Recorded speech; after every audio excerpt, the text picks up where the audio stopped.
명품 단신, 단신의 희망, 단신은 사랑받기 위해 태어난 사람, 단신은 나의 동반, 단신도사 윤성미 전사입니다. 예스 예스 예스.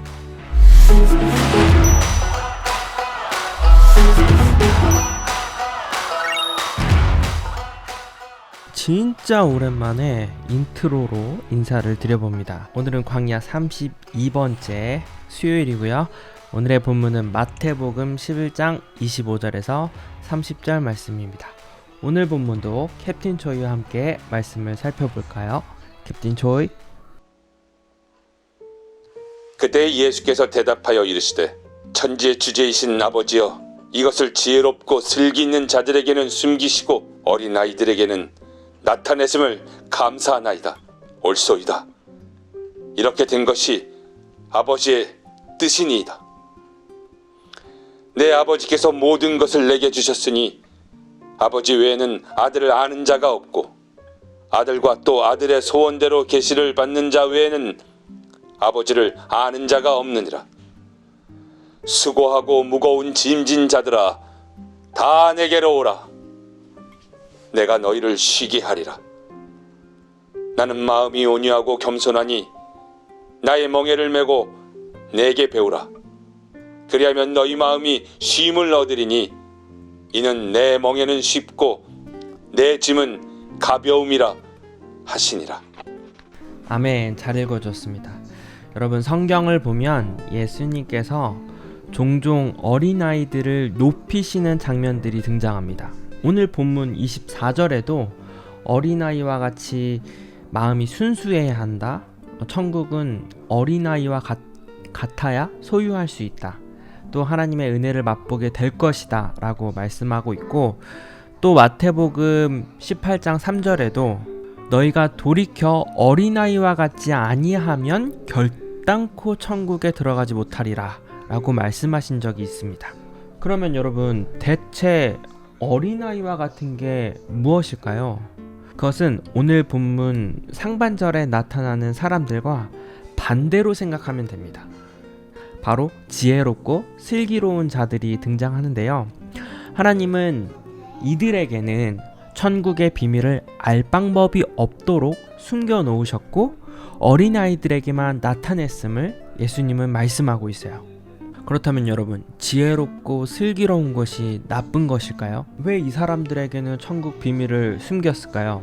본문에서 강조하는 어린아이의 모습은 이런 겁니다. 전사님이 다혜리를 보아도 자기 스스로 일도 분명히 하지만 어려움이 생겼을 때 또는 삶의 모든 영역에서 부모를 의지할 수밖에 없거든요. 겨우 6살이니까요. 늘 부모를 의지하는 태도를 갖고 있고 부모를 바라봅니다. 결국 이 어린아이와 같은 마음은 바로 이러한 마음과 태도를 가리키는 거예요. 어린아이와 같은 마음을 가진 사람은 하나님을 늘 의지합니다. 하나님을 늘 바라봅니다.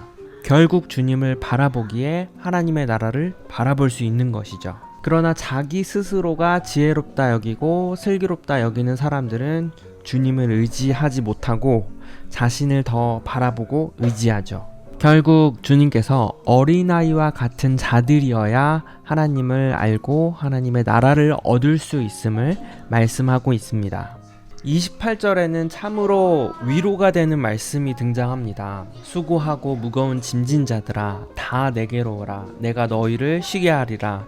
나는 마음이 온유하고 겸손하니 나의 멍에를 메고 내게 배우라. 그러면 너희 마음이 쉼을 얻으리라. 이 말씀에는 예수님의 두 가지 명령이 나타납니다. 내게로 오라는 명령과 나의 멍에를 메라는 명령. 멍에라는 단어가 조금 생소하죠. 멍에는 수레나 쟁기를 끌기 위해서 소의 목에 결속시키는 막대 같은 도구로 생각하시면 되는데요.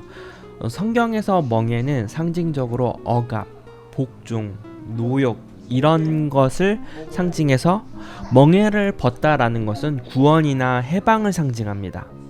그런데 본문에서 예수님은 나의 멍에를 메라라고 하시죠. 멍에를 벗어라가 아니고 멍에를 메라. 그리고 30절에 나의 멍에는 쉽고 가볍다라고 말씀하십니다.